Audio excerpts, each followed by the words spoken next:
ज्या गोष्टीवर करतायत काय तर ते सगळ्यांना माहितीये ते राजकारण काय करतायत। आज आमच्या बाळासाहेबांच्या स्मृतीतळावर गेले। चला हे तर नक्की झालं की बाळासाहेबांशिवाय ह्यांचं पान महाराष्ट्रात हलू शकत नाही। आणि ज्या स्मृतीस्थळावर बाळासाहेबांच्या गेले त्यांच्या मुलाचं किंवा त्यांच्या पुतण्यांचं अख्ख्या महाराष्ट्रात देशात कसं नाव खराब होईल याच्याकडे लागलेले आहेत। अरे सत्ता बत्ता पैसा सगळं तुमच्याकडे, जे कोणी आहेत ते शोधून आणा। आणि मग असं म्हणावंसं वाटतं त्यांना कुणकुण लागली आहे का की ते भाजपाचेच कार्यकर्ते आहेत। मुळात कोणाचाही कार्यकर्ता असू दे जो किंवा नसेल नागरिक असेल ते शोधून काढा, त्या मुलाला खऱ्या अर्थाने किमान न्याय द्या। आणि त्याच्या आई वडील, कारण उभारती काठी होती, तारुण्यातला मुलगा, त्याच्याकडनं अपेक्षा होत्या त्याच्या कुटुंबाच्या, त्या सगळ्याचा एका मिनिटात चक्काचूर झाला। ते त्यांना सांत्वन करायचं सोडून नको त्या गोष्टी करतायत। कुठलं इतकं घाणेरडं राजकारण।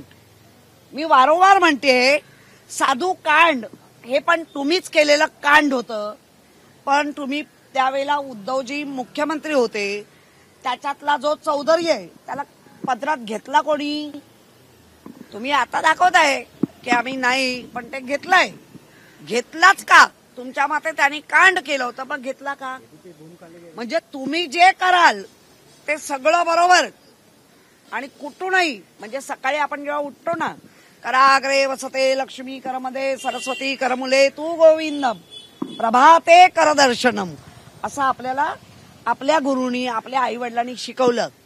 हे उठल्या उठल्या या हातात आता उद्धवजींना अजून काय करावं, राजजींना अजून काय करावं, हे उठल्या उठल्या करतायत आणि ते दिवसभर चालवतायत।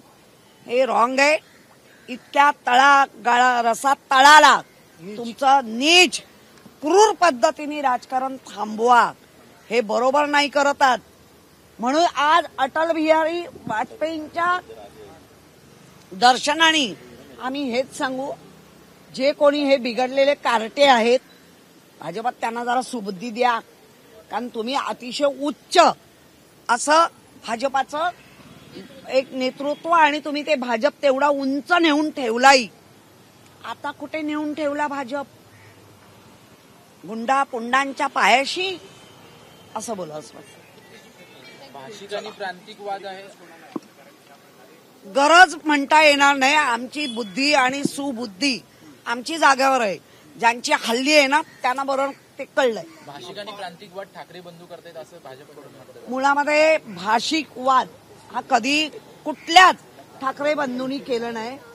ज्यांना कारण नसताना माज आला, कारण नसताना तो माज उतरवला गेला, तो महाराष्ट्रात आणि मुंबईत फुकट उतरवला जातो।